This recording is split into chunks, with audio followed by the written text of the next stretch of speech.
안녕하세요. 책 읽는 시간 15분입니다. 오늘 제가 읽어드릴 책은 우리는 미래를 만든다 구요. 저자는 이수기, 박민재, 김정민, 출판사는 라곰입니다. 이 책은 프롤로그와 3개의 부로 구성되어 있습니다. 프롤로그의 제목은 여기는 미래를 만드는 한국의 실리콘밸리입니다. 1부의 제목은 그들이 바라보는 미래. 2부의 제목은 그들이 만들어내는 비즈니스. 3부의 제목은 그들이 일하는 방식입니다. 프롤로그부터 읽어드리겠습니다. 프롤로그. 여기는 미래를 만드는 한국의 실리콘밸리입니다. 2010년대 초 이스라엘로 취재를 다녀온 적이 있다. 당시 한국에서는 이스라엘 배우기가 한창이었다. 땅덩이도 작고 부존자원도 빈약한 이스라엘이 부국으로 일어선 힘은 결국 창업을 활성화하는 사회 분위기라는 게 그 내용이었다. 그곳에서의 취재 역시 이스라엘이 창업 강국이 된 비결을 알아보는데 초점을 맞췄다. 당시 취재하면서 현지에서 느꼈던 당혹감은 아직도 생생하다. 시제품도 없이 아이디어만으로 세워진 기업이 있었다. 자기 돈 하나 없이도 창업 자금 조달이 가능하다고 말하는 이도 있었다. 어떤 이는 기업을 세운 다음 이걸 다른 사람에게 팔고 또 다른 회사를 만들 계획이라고도 했다. 스스로를 연쇄 창업가라고 했던가? 게다가 직원과 창업자는 서로 동등한 관계라고 하니 내게는 어찌나 먼 이야기로만 들리던지. 고백하건대 당시 이스라엘의 창업 환경을 취재하며 들었던 말들은 사기꾼의 꼬임으로만 느껴졌다. 자기 돈 없이 창업한다는 것도 믿기 힘들었지만 시제품 없이 아이디어만으로 기업을 세우고 상장한다는 건 제조업 강국에서 온 내게는 대동강물을 돈 받고 파는 봉이 김선달의 이야기처럼 들렸다. 하지만 10년도 채 지나지 않은 2020년, 부끄럽지만 당시 이스라엘 사람들의 말이 옳았다는 걸 인정해야겠다. 그때 들었던 이야기들은 대한민국에서도 현실이 되었으니 말이다.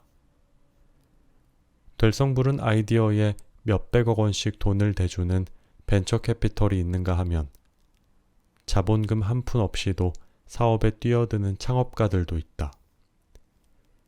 대학 졸업 후 대기업 입사를 성공으로 여겼던 사회 분위기도 달라졌다. 이런 변화의 최전선에 서 있는 곳이 한국의 실리콘밸리인 판교다. 오늘날 판교에는 1,300여 개의 기업이 있다. 여기에선 8만 명에 달하는 젊은 인재들이 한국판 구글과 페이스북을 꿈꾸며 일한다. 자본금이 적어도 완제품을 내놓지 못해도 모두 자신의 비전과 실력을 믿고 인생을 건 이들이다. 2019년 한 해 동안 내부에서 관찰해본 판교 기업에는 혁신이 흘러넘쳤고 판교인들 내면에는 기술로 세상을 바꿀 수 있다는 열정이 있었다. 코드 한 줄 쓸 때마다 혼을 담는 현대판 방망이 깎던 노인이 모여 있었다. 이 책은 중앙일보의 한국의 실리콘밸리 판교 시리즈에 뿌리를 둔다. 연중 기획 시리즈를 통해 판교라는 공간과 그 안의 기업 이야기를 최대한 사실대로 담아내는데 주력했다. 네이버나 카카오 같은 대규모 IT 기업은 물론 서너 명의 젊은이가 모여 꿈을 쫓는 창업 초기 스타트업의 이야기도 실려 있다. 카카오 김범수 이사회 의장이나 네이버 이혜진 GIO처럼 아주 대단한 사람이 아니어도 누구나 창업을 하고 또 자신의 아이디어로 기업을 만들 수 있다는 걸 알리고 싶었다. 판교에 있는 1,306개 기업, 종사자 74,738명이 만들어내는 혁신의 크기는 77조 5천억 원이라는 연 매출 숫자만으로 가늠하기 어렵다. 공장 굴뚝 하나 없지만 작은 아이디어 하나로 세상을 바꾸는 스타트업들이 생겼다가 사라지고 다시 생기기를 반복하는 거대한 실험 공간이라서다. 스타트업들은 운동, 탈모, 청소, 공기청정기, 교육, 교통 등등 혁신할 게 더 남아있을까 싶은 영역에서도 용케 빈틈을 찾아내 혁신 한 스푼을 얹어 사업을 만들어내고 있다. 20년 전 강남 테헤란 밸리에서 시작해 거대 기업이 된 IT 공룡들이 실패했더라도 꿈을 계속 쫓는 연쇄 창업자들에게 미래의 씨앗을 뿌리는 곳이기도 하다. 판교 소재 기업에 다니는 보통 사람들의 이야기도 빼놓지 않았다. 뛰어난 아이디어를 가진 창업가도 중요하지만 그 아이디어를 현실로 만드는 건 수많은 보통 사람들이기 때문이다. 판교 기업들이 새로 만들어낸 일자리를 소개한 부분도 있다.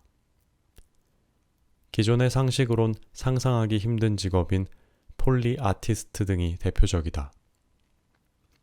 이 책에는 그 어느 곳보다 판교와 관련해 가장 많은 이야기가 있다. 창업을 꿈꾸는 이들이나 스타트업에서 일하고 싶은 인재, 그리고 판교 기업들의 일하는 방식이 궁금한 모든 분들에게 이 책을 바친다. 2020년 2월 저자들을 대표하여 이수기 1부 그들이 바라보는 미래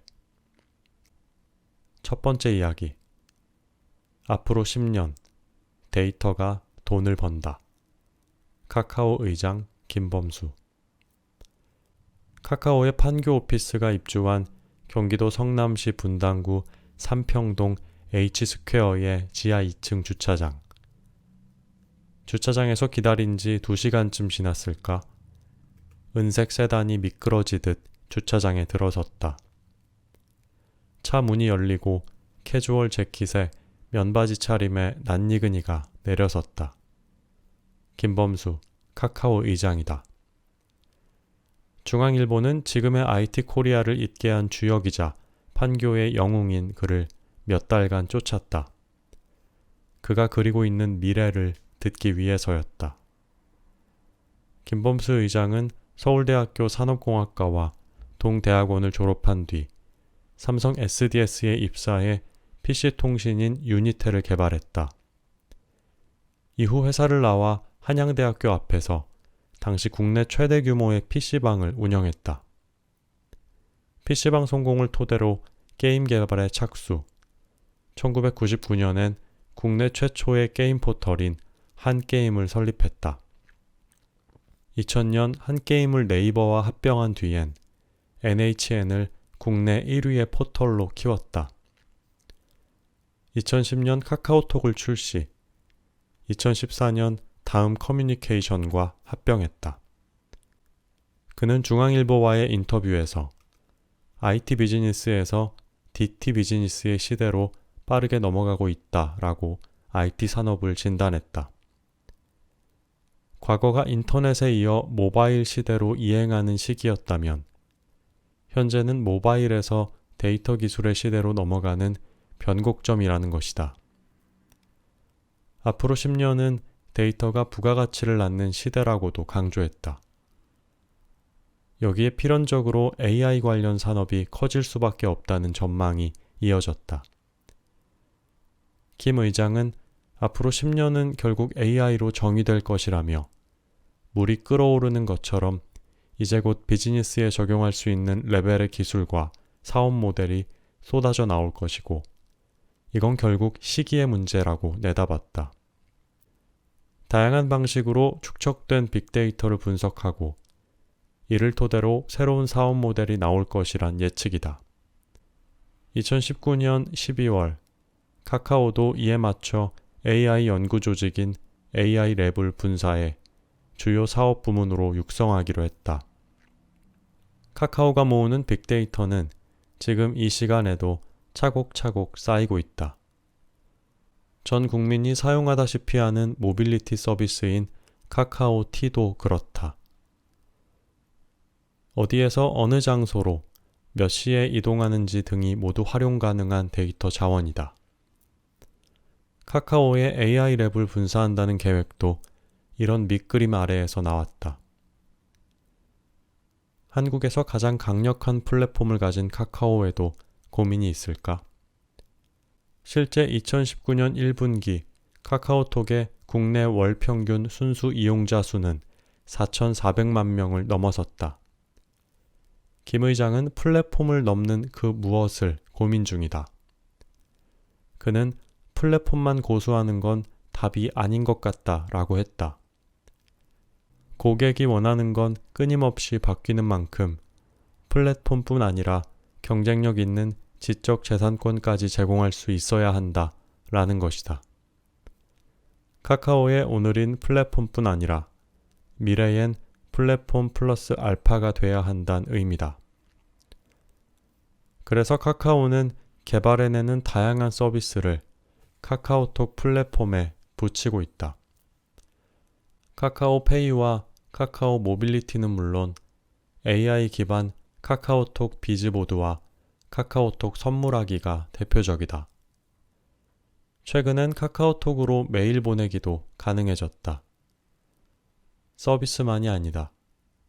2019년 6월 말 기준으로 카카오는 국내에만 71개의 계열사를 거느리고 있다. 해외까지 합치면 계열사는 100개에 달한다. 하지만 김 의장의 걱정은 여전하다. 플랫폼에 입힐 안고, 즉 콘텐츠가 무엇이냐가 핵심이기 때문이다.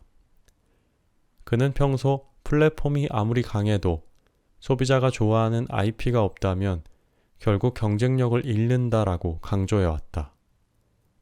현재 IT 관련 서비스 중 가장 돈이 된다는 게임만 해도 그렇다. 그는 흥행력을 갖춘 게임 업체들은 자체적으로 게임을 퍼블리싱한다 라고 했다. 카카오 같은 플랫폼 기업 입장에선 IP 제공자로부터 이륙 게임만 공급받게 된다는 의미다. 그래서 결국 플랫폼 기업도 직접 게임을 만들어 이종 산업과 경쟁에 나서야 하는 상황이라고 설명한다. 이는 전 세계적인 움직임이다. 미국의 스트리밍 업체인 넷플릭스도 게임, 드라마 같은 IP 확보에 온 힘을 기울인다. 세계 최대의 온라인 유통업체인 아마존 역시 제품 판매부터 배송까지 소비자 접점 전반을 직접 관리한다. 그에 비하면 우린 아직 멀었다. 그가 생각하는 카카오의 장점은 무엇일까? 그는 많은 분야의 데이터를 보유하고 있다는 점이라고 진단한다. 국내외를 합쳐 5천만 명이 넘는 이용자를 기반으로 모빌리티와 뱅킹 같은 다채로운 서비스를 제공해온 덕이다. 아직 본격적으로 작업을 시작하진 않았지만 카카오에 쌓이는 데이터만 잘 분석해도 사람들이 어디로 향하는지, 재화는 어디로 가는지 알 수 있다라고도 했다. 카카오가 DT나 AI 시대로의 이행을 위한 기초 체력은 탄탄히 갖췄다는 평을 듣는 이유다. 하지만 그에게 카카오는 여전히 취약한 존재다. 인재와 정보가 모이고 있지만 기회와 위기가 공존하는 회사라고 생각한다. 언제든 자만하면 위기가 닥쳐올 것이란 표현도 사용했다. 카카오 같은 디지털 기업은 오프라인 기반이 상대적으로 취약하기 때문에 사용자들의 취향 변화에 그만큼 더 민감할 수밖에 없기 때문이란다. 실제 카카오톡보다 앞서 메신저 시장을 장악했던 글로벌 메신저인 왓츠앱이나 국내 메신저인 MN톡 모두 현재는 카카오톡에 밀려 찾아보기 힘들다. 국내 대표 연쇄 창업자인 김 의장에게도 눈물 젖은 빵을 먹던 시절이 있었다. 삼성 SDS를 나와 한양대학교 앞에서 당시 국내 최대 규모의 PC방을 운영하다가 자금이 부족해 사채까지 끌어다 썼다. 실패하면 한강에 간다는 각오였다라고 지금도 회상한다.